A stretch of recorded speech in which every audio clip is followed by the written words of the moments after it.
Nobel school की online class में आप सभी का स्वागत है। मैं असल कुमार। हमने पिछले वीडियो में देखा था भिन्नों से संबंधित क्वेश्चनों के बारे में चर्चा की थी और लास्ट वीडियो में हमने तुल्य भिन्न इसके बारे में जानकारी प्राप्त की थी और उसी से संबंधित क्वेश्चन भी किए थे। आज हम पढ़ेंगे दशमलव के बारे में। दशमलव के बारे में पढ़ने से पहले हम दशमलव की जोड़, बाकी, गुणा और भाग के बारे में थोड़ी सी जानकारी प्राप्त करेंगे कि दशमलव की जोड़, बाकी और गुणा, भाग को कैसे किया जाता है।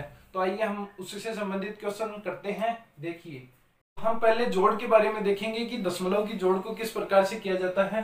तो यहां देखिए,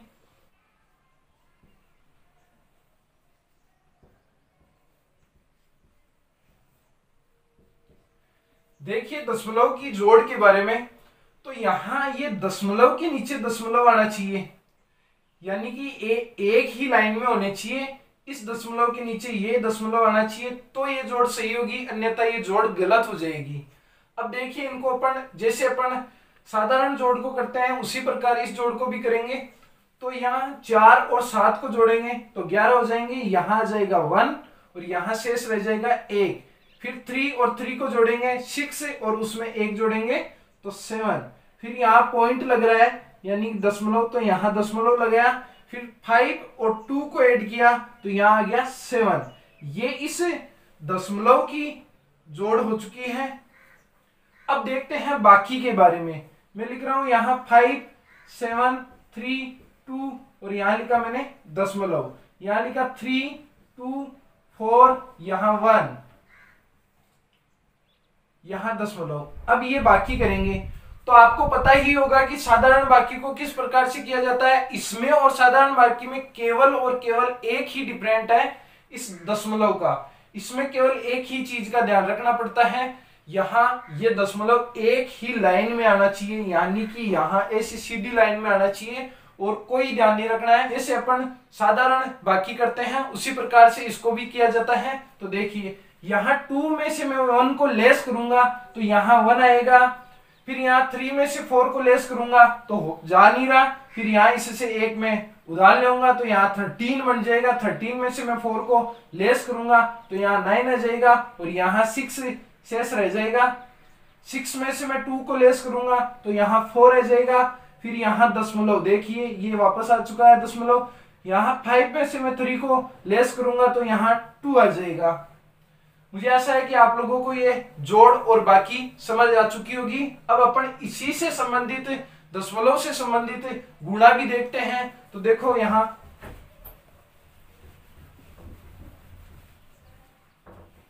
मैंने जैसे लिखा कि यहाँ 2, 4, यहाँ 3 और यहाँ 2 लिख दिया और इनके बीच में केवल यहाँ मैंने एक ही जगह और यहाँ भी मान लीजिए दोनों जगह दशमलव लगाया।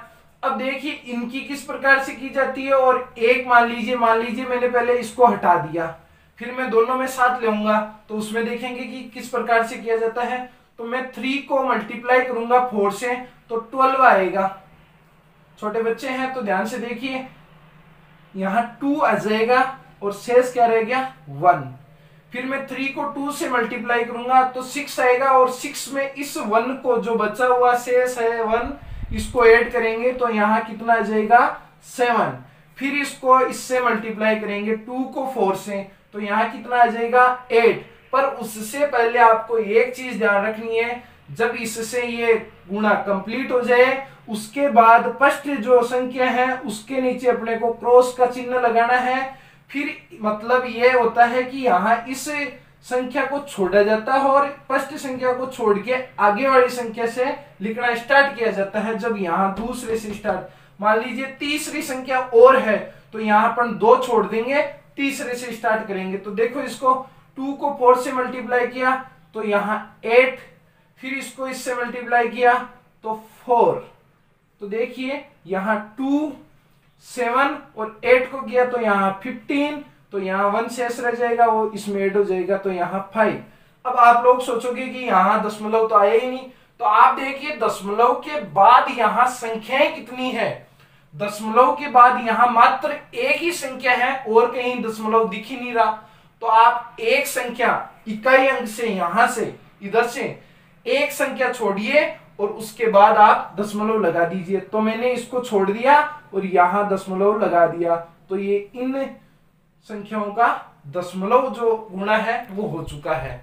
इसी प्रकार हम एक और देखते हैं गुणा, जिसके अंदर मैं ऊपर और नीचे दोनों वाली संख्याओं में दशमलव लेता हूं। मैंने लिखा जैसे कि 3.2 और यहां लीजिए मान लीजिए 3 और लिख दिया, यहां लिख देता हूं 5, 3 यहां 2। तो अब इनको देखिए एक बार, इसको इससे मल्टीप्लाई करूंगा तो 15, 1 शेष रह गया। 5 को इससे करूंगा तो 10, 10 में इसको ऐड किया तो 11, 11 जब ऐसे आएगा तो इसमें से मैंने 1 ले लिया और शेष क्या रह गया 1। फिर इसको इससे मल्टीप्लाई किया तो 15, 15 में मैं 1 ऐड करूंगा तो यहां हो जाएगा 16। जबकि यहां कोई गुणा के लिए संख्या नहीं बचे तो यहां 1 वो 16 का 16 आ जाएगा। फिर मल्टीप्लाई करेंगे इसको इससे तो यहां 9, मैंने बता दिया इसका रीजन, ये क्रॉस क्यों आया। फिर इसको इससे मल्टीप्लाई करेंगे तो 6, इसको इससे करेंगे तो 9। फिर अब देखिए तीसरी संख्या आ रही है, पॉइंट को छोड़िए भी आप, ये जो दशमलव है इसको छोड़िए, मैं एंडिंग में बताऊंगा इसका क्या करना होता है। लास्ट में देखिए यहाँ तो 2 को इससे मल्टीप्लाई करने से पहले देखिए ये एक क्रॉस तो आ गया, ये दूसरा और आएगा। मैंने बताया जब फर्स्ट संख्या से मल्टीप्लाई करते हैं तो हो जाता है, दूसरी से करते हैं तो यहां एक संख्या को छोड़कर क्रॉस लगाया जाता है। फिर तीसरी से जब करेंगे तो यहां 2 क्रॉस लगाएंगे। वही भाग वही गुणा सेम है, केवल और केवल पॉइंट का फर्क है। तो देखते हैं ये दशमलव किस प्रकार से लगाया जाता है। 2 को इससे मल्टीप्लाई करेंगे तो 6, इसको इससे करेंगे तो 4 और इसको इससे करेंगे तो 6। देखिए इसको इसमें ऐड करेंगे तो 5 और इसको इसमें ऐड करेंगे तो 10, शेष 1 रह गया यहाँ तो 6 और 6 को ऐड करेंगे तो यहाँ 18, 18 में वो शेष रहा था उसको ऐड करेंगे तो 19। फिर एक शेष रह जाएगा 9 और 1 10 और ये 14 और जो शेष रहा था वो 15। फिर इसमें एक ऐड कर देंगे तो यहाँ 7। अब आप लोग एक बात ध्यान से देखिए, पॉइंट के बाद की सारी संख्याओं को गिनिए। ये दशमलव है, इसके बाद आगे संख्या गिनिए 1 2, फिर नीचे वाली संख्या भी गिननी है 3 4। कितनी संख्या हो गई 4। तो यहां अपने को कितनी संख्याएं छोड़नी है 1 2 3 4। इसके आगे अपने को दशमलव लगाना है और कुछ नहीं है। तो देखिए ये अपना गुणा भी हो गया। इसी प्रकार अपन डिवाइड करना भी सीखेंगे। यहां 25/5 लिखा है, मैंने यहां दशमलव लगा दिया। अब अपन इसका भाग करना देखेंगे कि किस प्रकार से किया जाता है। तो देखिए यहां करना क्या है, इस दशमलव को हटाने का प्रयास करेंगे। यहां 2 है, यहां 5 हो जाएगा, यानी कि ये 25 बन चुका है और यहां 5 है। इस पॉइंट को यानी दशमलव को हटाने पर पॉइंट यानी दशमलव के बाद यहां जो आगे संख्या होगी उतने ही यहां 0 लग जाएंगे। तो यहां एक संख्या है तो यहां एक 0 लग गया। अब मैंने देखा यहां 25/50 है, तो आपको यदि टेबल आ रही है 25 की तो आप डायरेक्ट इसको काट सकते हो कि 25 की टेबल से मैंने इसको एक बार काटा और यहां इसको 2 बार काटा, तो आंसर डायरेक्ट 1/2 आ जाएगा। आपको यदि 25 की टेबल नहीं आ रही, आप 5 की टेबल से इसको ट्राई कीजिए। यदि किसी भी संख्या के एंडिंग में 5 और 0 आए तो कंफर्म है, फिक्स है कि उन संख्याओं में 5 का भाग तो 100% जाएगा ही जाएगा। तो देखिए यहाँ 25 है तो मैंने इसको पहले 5 की टेबल से काटा तो यहां ये 5 बार आया, और इसको काटा 5 की टेबल से तो ये 10 बार आएगा। फिर मैंने वापस देखा यहाँ कि ये 5 की टेबल से 1 बार और ये 5 की टेबल से 2 बार और कैंसिल हो रहा है, तो आप इसको इस प्रकार से भी कर सकते हो और फिर इसको 2 बार, तो आपके शेष क्या रह गए 1/2। ये तो आगे इसका भिन्न के रूप में आंसर। और आप इसको आगे और सोल्व करना चाहते हो तो आप इसे आगे और सोल्व कर सकते हो। हम इस क्वेश्चन को देखेंगे कि आपको इस प्रकार से क्वेश्चन पूछ लिया जाए कि 4.2, 3.8 और 7.6 का औसत ज्ञात कीजिए। तो आपको करना क्या है, इनमें जब औसत पूछ ले तो आपके एक सूत्र होता है कि अनुकूल जो भी परिणाम हो वो और बटे के अंदर जो भी परिणाम हो उनकी संख्या को लिखा जाता है कि वो कितनी बार आए गए परिणाम है। तो यहां देखिए मैं आपको बता रहा हूं कि 4.2 प्लस 3.8 प्लस और यहां 7.6, इनको तो अपन जोड़ेंगे और बट्टे के अंदर ये परिणाम यानी कि एक ये पूरा, दूसरा ये और तीसरा ये, तो कितनी बार आ चुका, ये 3 बार आ चुका है। यहां 3 को लिखेंगे। अब इनको ऐड करते हैं कि ये कितना हो रहा है। तो 6 और 8 को ऐड किया। पहले देखिए इनको यदि आपको ऐसे करना ना है ये तो साइड में आप करके चेक कर सकते हो, अन्यथा आप डायरेक्ट कर सकते हो तो डायरेक्ट कीजिए। 6 और 8 को मैंने ऐड किया तो 14 हो रहा है। 14 में मैंने 2 को और ऐड किया तो 16 बन रहा है। तो 16 आ रहा है तो यहां मैं 6 लिख लूंगा और 1 शेष रहेगा। फिर 7 और वो 1 शेष है उसको मैं अभी ऐड कर देता हूं तो 8 हो गया। 8 के अंदर मैं 3 को ऐड करूंगा तो 11 और 11 के अंदर मैं 4 को ऐड करूंगा तो 15 हो जाएगा। अब बात आती है कि यहां आप लोग कहोगे कि यहां पॉइंट के बाद मुझे संख्याएं गिननी है। यहां जोड़ में ऐसा नहीं करना है, मैंने बताया था जोड़ के अंदर आपको केवल वो सिद्ध वाली चीज देखनी है कि एक सिद्ध में आना चाहिए।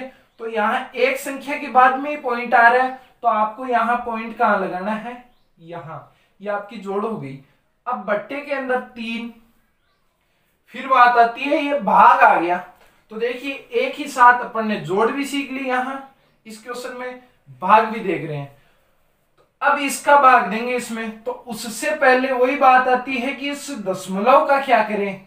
तो इस दशमलव के एक बार आप भूल जाइए या इसको आप हटा भी सकते हैं। इसको जब हटाएंगे तो यहां ऐसा हो जाएगा 156 बट्टे में यहां 3 है और दशमलव के बाद संख्या कितनी है, 1, तो यहां 0 कितनी बार आ जाएगा, 1 बार। अब मुझे यहां दिख रहा है कि यहां ये 3 की टेबल से कैंसिल हो रहा है। तो यहां छोटी छोटी टेबल से आप कैंसिल कीजिए ताकि आपके जो ये क्वेश्चन सोल्व करो आप इनमें मिस्टेक ना हो। तो यहां देखिए 3 की टेबल से मैंने इसको काटा तो यहां ये 10 बार कट गया। फिर यहां इसको काटा तो ये 15 के अंदर 3 का भाग 5 बार गया और यहां 2 बार गया। फिर आप इस चीज को ध्यान रखना, देखिए मैं यहां लिख देता हूं, यहाँ 52 और यहाँ 10 आ रहा है बट्टे में। जब ऐसी सिचुएशन आपको मिले कि बट्टे के रूप में 10, 100, 1000 या इससे आगे की संख्याएं मिले तो आपको इनमें ऐसे भाग लगा के चेक नहीं करना है। यहां जितने जीरो मिले आपको नीचे केवल जीरो की बात हो रही है। यहां 100, 1000, 10 इन संख्याओं की। अदर संख्या है तो उनका थोड़ा सा तरीका वो चेंज होगा। बाकी इनके लिए मैं शॉर्ट ट्रिक सीधा बता रहा हूं कि यहां एक जीरो आया है तो आप एक संख्या को छोड़कर दशमलव लगा दीजिए और आपका आंसर आ जाएगा। यानी कि यहां 10 है तो यहां 0 1 आ रहा है तो फर्स्ट संख्या को छोड़ दीजिए और जस्ट आगे अपने को क्या लगाना है, दशमलव। तो ये अपना आंसर आ गया और इस क्वेश्चन का ये आंसर ही होगा कि औसत बताइए इनका, तो वो औसत हो जाएगा। इसी प्रकार अब आगे देखिए गुणा के रूप में। जब आप इसको गुणा के रूप में लिखते हो तो आप इसको ऐसे लिखोगे, यहां 0.2 मल्टीप्लाई 6 है तो आप इसको ऐसे लिखोगे कि 6 को मल्टीप्लाई कर रहे हो। तो यहां 6 को इससे मल्टीप्लाई करोगे तो 12 आएगा। तो ये लीजिए 2 और यहां 1 शेष रह गया। जब 6 को 0 से मल्टीप्लाई करोगे तो 0 आता है, ये आपको ध्यान रखना है। ये एक विशेष नियम है, इसके बारे में सभी को जानकारी प्राप्त होनी चाहिए। देखिए एक चीज बताता हूं यहां आपको, जब 0 से कोई भी संख्या मल्टीप्लाई हो चाहे कुछ भी हो तो 0 आता है। और मान लीजिए 0 के अंदर किसी भी संख्या का भाग देते हैं तो भी 0 आता है। जबकि किसी संख्या के अंदर 0 का भाग देते हैं तो क्या आएगा? किसी को पता नहीं है तो ध्यान रखिए, किसी भी संख्या मान लीजिए कुछ भी हो और उसके अंदर 0 का भाग दिया जाता है तो उसका मान जो है वो आता ही नहीं है, यानी कि वो अनंत लिखा जाता है, अनंत या अपरिभाषित, यानी कि उसकी आंसर नहीं आएगी। तो देखिए यहां इसको किस प्रकार से करेंगे, यहां 12 आया था तो 2 आ गया, 1 शेष रह गया, इसको इससे मल्टीप्लाई किया तो 0 के अंदर उस शेष रहे 1 को ऐड करेंगे तो यहां 1 आ जाएगा। फिर बात आती है दशमलव कहां लगाए, तो वही देखिए प्रोसेसिंग वही रहेगी। दशमलव के बाद कितनी संख्याएं हैं? एक संख्या, तो यहां एक संख्या को छोड़िए और यहां दशमलव लगा दीजिए। इसी प्रकार अब यहां देखते हैं इसको, आप जब गुणा के रूप में लिखते हो तो इसको ऐसे लिखोगे मल्टीप्लाई 5।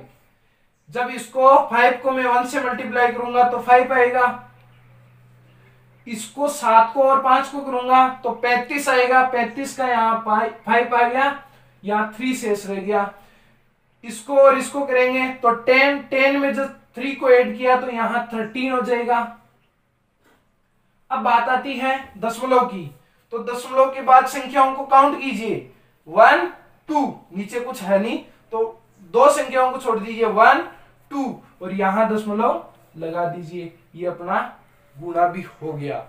आज के टॉपिक को अपन यहीं समाप्त करते हैं, जो आगे के टॉपिक है वो अगली क्लास में देखेंगे।